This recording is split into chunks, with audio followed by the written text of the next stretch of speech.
예배 임한 여러분을 진심으로 환영하고 축복합니다.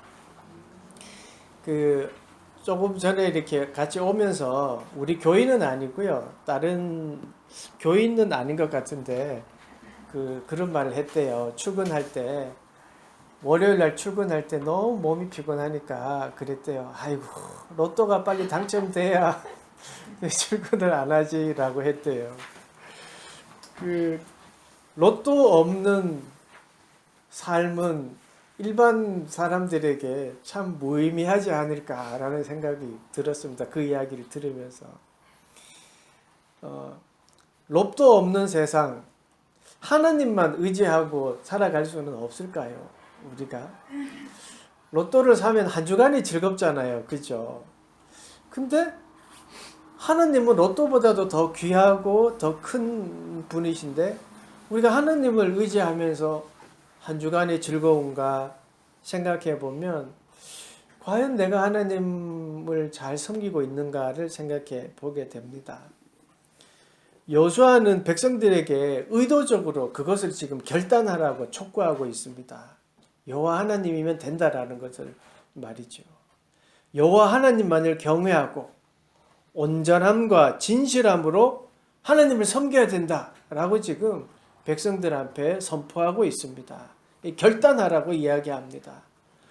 오늘 여호수아 24장을 보면요. 세겜이라는 장소에 모여가지고 하나님과의 언약을 다시 한번 상기시키는 그런 대회를 열고 있습니다. 그래서 세겜 대회라고도 합니다. 24장 1절에서 13절을 보면 왜 하나님을 섬겨야 되는지를 여호수아가 조목조목 설명합니다. 출애굽해서 하나님이 어떻게 인도하셨고 광야에서 어떻게 인도하셨으며 그리고 모세를 통하여 어떻게 이끌어 와셨는지 그리고 여호수아를 통해서 지금 전쟁에서 어떻게 승리했는지를 조목조목 설명하면서 이렇게 하나님이 우리를 인도해 주셨기 때문에 우리는 하나님만을 섬겨야 됩니다 라고 선포하고 있습니다. 그래서 오늘 본문 말씀처럼 그러므로 이제는 여호와를 경외하며 온전함과 진실함으로 그를 섬기라 라고 선포하고 있습니다. 여러분 하나님의 말씀은 살아있음이 분명합니다. 현재 우리에게도 이 말씀이 지금 우리가 은혜가 되는 것처럼 아마 여호수아가 선포했던 그 말씀을 직접 들었던 그 백성들도 아마 가슴이 막 뛰었을 거라고 생각이 됩니다. 그리고 수천 년 전 바벨론 포로에서 지금 돌아와서 정말 폐허가 된 지금 예루살렘을 보면서 이 말씀을 여호수아서를 읽는 백성들은 아마 더 가깝게 말씀이 다가왔을 것입니다. 오랜 포로 생활 속에서 그들은 아마 이방신을 믿는 것이 이방신을 섬기는 것이 아마 그냥 당연하게 여겨졌을 수도 있을 것입니다. 그런데 여호수아에서 말씀 강 저쪽과 애굽에서 섬기던 신들을 치워버리고 라는 말씀, 이 말씀은 아마 가슴이 철렁하는 말씀이었을 수도 있을 것입니다. 아마 스스로를 되돌아보는 말씀이었겠죠. 이스라엘이 바벨론 포로로 끌려가서 여러분 고난 당했던 이유가 무엇입니까? 나라가 약해서 있었습니까? 아닙니다. 하나님을 온 마음과 진실된 마음으로 섬기지 않았기 때문입니다. 여러분 잘 아시다시피 솔로몬 시대에 그렇게 풍요롭게 살고 성전도 지었습니다.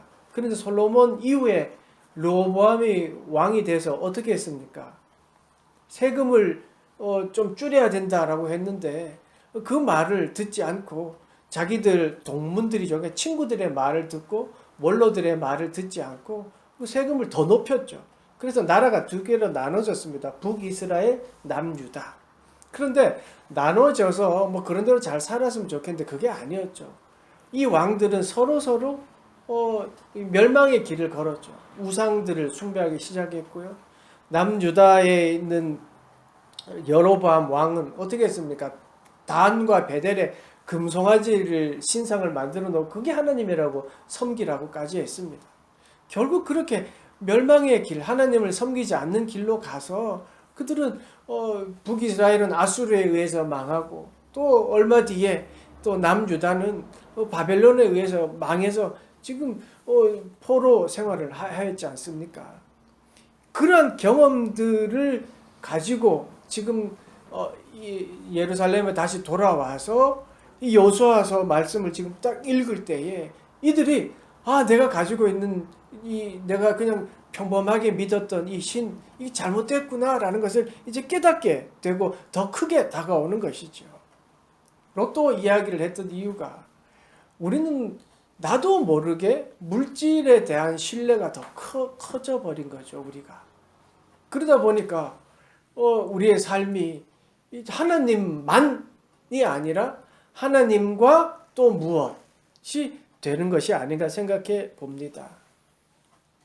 세겜에서의 이 선포에 된 말씀은요, 하나님 어려움을 당하지 않기 위해서 하나님 잘 섬겨야 된다는 것이 아닙니다. 하나님만 섬겨야 된다라는 것을 선포하고 있습니다. 하나님은 하나님의 백성이 잘 섬겨야 합니다. 오늘 본문 말씀을 자세히 이렇게 보면 하나님의 섬기는 방법이 두 가지가 나와 있습니다.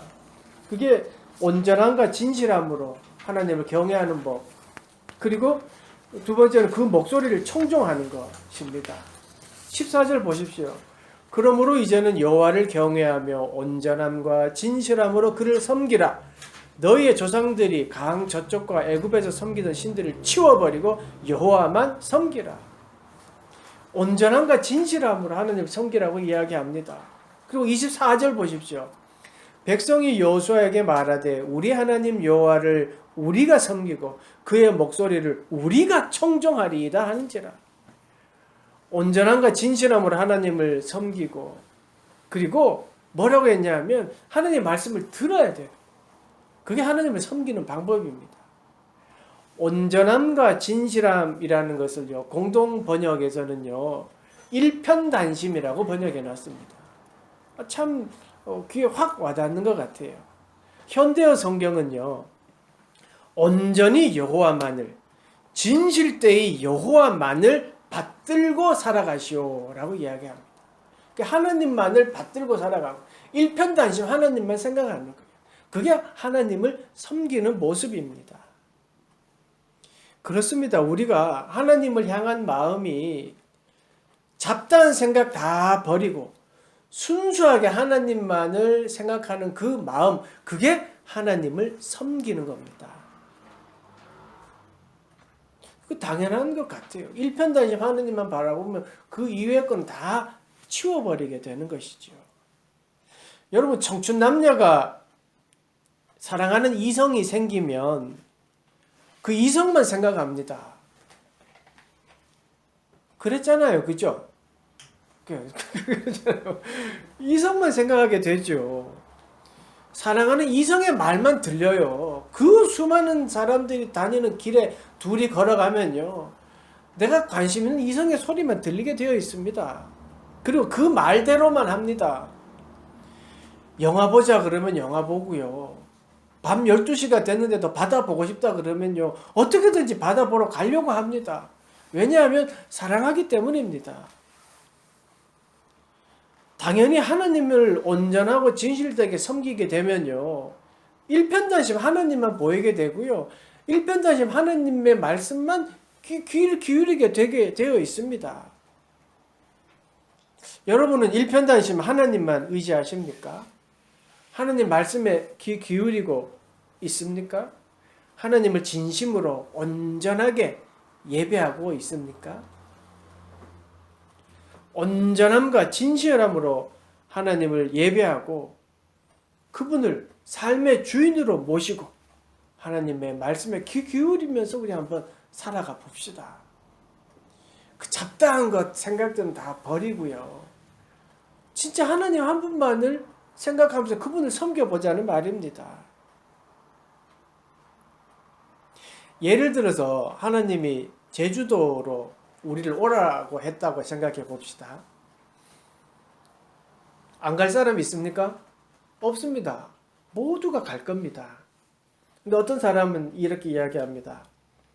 나는 제주도 가는 긴 여정의 첫걸음을 내딛었습니다. 남쪽으로 제주도로 가기 위해서 저 한강물을, 우리 여기 신촌이잖아요. 그러니까 한강물을 건너서 가겠습니다. 제가 수영을 열심히 1년 동안 훈련해서 이제 한강물을 건넜습니다. 그리고 저는 뛰어서 부산까지 가서 부산에서 배를 타고 갈 작정입니다. 라고 이야기합니다. 그러면서 여러분 기도해 주십시오. 어제 제가 한강물을 건넜습니다. 여러분 기도해 주십시오. 그러면 많은 사람들이 아마 박수 치면서 응원해 줄 것입니다. 또 후원하기도 하고 막 중보 기도 팀이 막 모여지기도 하고 저 사람 대단하다라고 이야기도 하겠지요. 또 어떤 사람은 인천에서 살고 있습니다. 인천공항으로 갑니다. 비행기를 타 가까운 공항으로 가서 빨리 가야 되겠다는 부푼 꿈을 가지고 있습니다. 인천으로 몇 년 전에 인천으로 이사를 했는데 왜 인천으로 이사했을까 고민했는데 지금 생각해 보니 하나님이 인천공항에 가까운 곳에 이사해 준 게 이제 감사합니다. 그래서 연신 감사하며 하나님의 뜻에 감격하면서 살아갑니다. 근데 여러분 아세요? 인천공항에서는 제주도 가는 비행기 없어요. 국제공항이라서 제가 인터넷 보니까 없더라고요. 두 사람의 이야기가 어떻습니까? 그럴듯해 보이지만 헤엄쳐서 간다고 하는 이 사람들의 결정과 모든 조건들이 하나님의 은혜라고 하는 이 사람들의 말 속에 하나님은 없습니다. 자신의 의지만 있을 뿐입니다. 하나님이 제주도라고 오라고 했지만 그렇다면은 그 방법과 과정들 이거 세밀하게 하나님께 여쭤봐야죠. 그게 하나님을 섬기고 의지하는 거죠.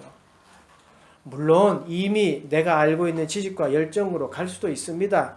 그렇지만 하나님은 이미 김포공항에 비행기를 대절해 놓으시고 하나님 사람들이 오기를 기다리고 계시는데 그거는 무시하고 그거는 모르고 자신의 방법과 자신의 열정으로만 갈 수 있다고 믿고 간다면 도대체 그 사람은 누구를 믿고 있는 걸까요? 하나님은 우리를 비행장으로 김포공항 비행장으로 인도하시기 위해 우리를 늘 알려주셨을 것입니다. 제주도 가는 거 맞아. 그런데 김포공항에 비행기를 대절해 놨으니까 우리 그거 타고 가자 라고 우리에게 끊임없이 말하고 있지만 우리는 우리의 생각과 우리의 경험만 가지고 가려고 합니다. 그래서 남쪽으로 가야죠. 제주도는 남쪽입니다. 남쪽으로 가야 됩니다. 그 발걸음을 남쪽으로만 갑니다. 하나님은 아니야. 김포공항으로 먼저 가서 너의 지금 발걸음에 오른쪽으로 가야 돼. 그런데 우리는 아니에요. 남쪽이 맞아요. 그게 제주도 있는 곳이잖아요. 우리가 원하는 대로 가려고 합니다. 아니에요, 하나님. 하나님, 남쪽이 맞잖아요. 왜 자꾸 북쪽으로 가라고 하세요? 남쪽이 제주도 방향이잖아요. 자기의 생각대로 되도록 해달라고 기도하고 매달립니다. 그럼 누구를 믿고 있는 것일까요? 우리의 삶의 여정에 있어서 우리가 믿는 하나님은 여러분의 삶에서 어떤 위치에 있습니까? 내 계획과 내 방법들을 도와주는 조력자의 위치에 있습니까? 아니면 하나님이 말씀하시는 대로 하나님을 제일 중심에 놓고 있습니까? 말씀하신 대로 살아가겠다고 하는 그 삶, 하나님을 중심에 두는 삶을 살고 있습니까? 우리가 하나님을 제일 중심에 내 앞에 두지 않는다면 조금 전에 이야기했던 그 두 명의 삶과 다를 바가 없습니다. 하나님의 말씀을 청종하지 듣지 않으면 내 스스로에 만족하는 삶, 하나님까지도 내가 원하는 대로 이끌어주는 그런 어떠한 존재로만으로 여기는 삶이 되어버립니다. 내가 계획한 그 삶, 내가 자족하는 삶을 살아가게 되는 것입니다. 하나님의 음성보다는 내 생각과 동일하게 말씀하시는 하나님만을 의지하고 살아가는 삶입니다. 교회 생활도 자신의 계획과 만족대로 살아갑니다.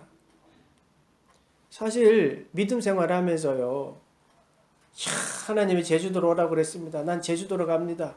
한강을 건너서 갑니다. 얼마나 대단해 보입니까? 사실 그러지 않습니까? 우리가 그렇게 생각합니다. 많은 사람들이 그의 의지와 열정에 막 박수를 보냅니다. 이 추운 가을 날씨에 한강을, 이야, 그 열정으로 한강을 헤엄쳐서 건너다니 대단하다라고 박수 보낼 겁니다. 아마 본인은 자기가 그 잘한 것 때문에 간증하면서 다니고 뭐 그럴 겁니다. 자기 확신에 빠져 살아가는 것이죠.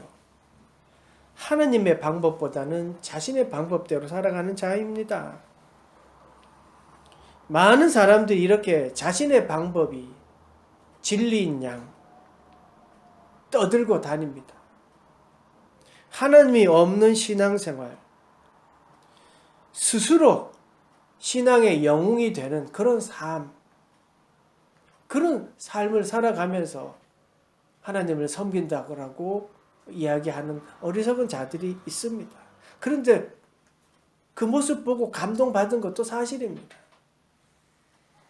하나님을 진지하게 생각하지 않고 나의 어떤 조력자로만 생각하면 벌어질 수 있는 일입니다. 그런데요, 하나님을 진지하게 섬기지 않으면 어떤 일이 일어나는지 여호수아가 지금 선포하고 있습니다. 19절 20절입니다. 여호수아가 백성에게 이르되 너희가 여호와를 능히 섬기지 못할 것은 그는 거룩하신 하나님이요 질투하시는 하나님이시니 너희의 잘못과 죄들을 사하지 아니하실 것임이라.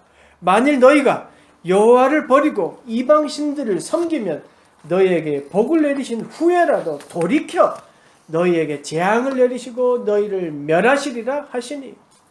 아멘. 무슨 말입니까? 온전한 마음과 진실된 마음이 없으면 소용없다는 겁니다. 드러난 현상 때문에, 신기한 일들 때문에 하나님을 섬기는 것이 아니라 하나님 존재 자체 하나님을 사랑하는 그 마음이 진짜 하나님을 섬기는 것이라는 것을 말해주고 있습니다. 하나님은요, 가짜 신앙을 원하지 않으십니다. 가짜 신앙은 오히려 멸망입니다.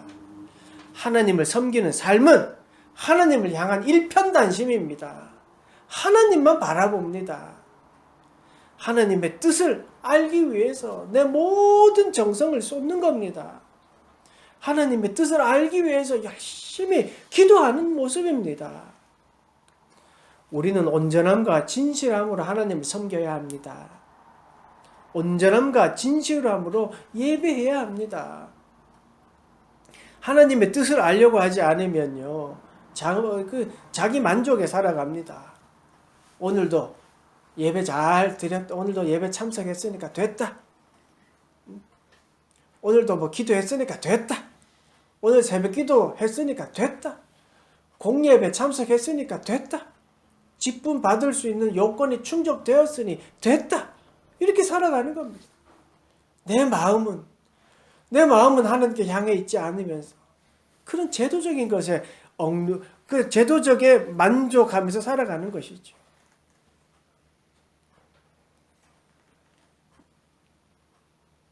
하나님이 알려주신 방법이 아닌 자신의 방법을 가지고 살아가면 사람을 선동하게 되고 결국 같이 죄악의 구렁텅이로 빠져버리고 말 것입니다. 아마 맹인이 맹인을 인도하는 것처럼 말입니다. 혹 내 지식, 내 경험이 최고라고 생각하고 그것만을 요구하고 그게 최고라고 생각하고 여기지는 않습니까? 조금 전에 이야기했던 것처럼 국제공항에 가서 국내 여객기를 타려고 하는, 공항이라는 지식을, 공항엔 비행기가 있다는 자기만의 지식을 의지해서 공항으로 가는 사람처럼 말입니다. 우리는 수많은 정보 속에 살아가고 있습니다. 수많은 성경 자료와 설교 그리고 감동적인 간증들 속에 살아가고 있습니다. 그러나 모두가 그 감동적인 간증의 주인공이 될 수는 없습니다. 여러분, 간증이 하나님은 아닙니다. 자료가 하나님은 아닙니다. 하나님은 우리 각자에게 직접 말씀해 주십니다. 여러분, 남을 의지하려고 하지 마십시오. 남을 의지하지 말고 내가 직접 하나님께 말씀을 들으십시오. 직접 하나님을 의지하시고 하나님께 말씀을 들어서 내가 가면 됩니다. 왜 남을 의지합니까? 살아계신 하나님은 우리 각자에게 필요할 때 정확하게 알려주시고 적절한 때 정확하게 나타나시고 말씀하시고 인도해 주십니다. 중요한 것은 우리가 얼마나 하나님을 일편단심 사랑하고 있느냐입니다. 온전함과 진실함으로 하나님을 섬기고 있느냐 하는 문제입니다. 내 삶에 얼마만큼 하나님을 중심에 두고 있느냐가 중요합니다. 여호수아는요, 지금 엄청난 업적을 이루었습니다. 전쟁에 승리했습니다. 가나안 땅을 이제 얻어서 12지파로 나눠서 이제 분할해서 각 지파에 나눠줬습니다. 얼마나 큰 업적을 이루었습니까? 그런데 이 업적 앞에서 여호수아는 단 하나만 이야기합니다. 여호와 하나님이 중요하다. 여호와 하나님만 섬기겠다라고 고백합니다. 그의 관심은 여호와 하나님이었습니다. 누가 뭐래도 나는 여호와 하나님만을 섬기겠다. 누가 뭐래도 나는 여호와 하나님이 제일 중요하다라고 고백합니다. 15절 말씀 보십시오. 단호하고 확실한 그의 고백. 만일 여호와를 섬기는 것이 너에게 좋지 않게 보이거든 너희 조상들이 강 저쪽에서 섬기던 신들이든지 또는 너희가 거주하는 땅에 있는 아모리 족속의 신들인지 너희가 섬길 자를 오늘 택하라. 오직 나와 내 집은 여호와를 섬기겠노라. 아멘. 니들은 네가 좋은 거 다 섬겨. 근데 나는 오직 여호와 하나님을 섬길 거야 라고 고백하고 있습니다. 오늘 택하라. 오직 나와 내 집은 여호와를 섬기겠노라. 여호수아의 결단을 보십시오. 오직 여호와 하나님을 향한 그의 믿음입니다. 신앙의 고백입니다. 나와 내 집은 여호와를 섬기겠노라. 여호와만을 섬기겠노라. 우리 구루터기 공동체의 결단이 되기를 원합니다. 오직 나와 내 집은 여호와 하나님을 섬기겠습니다.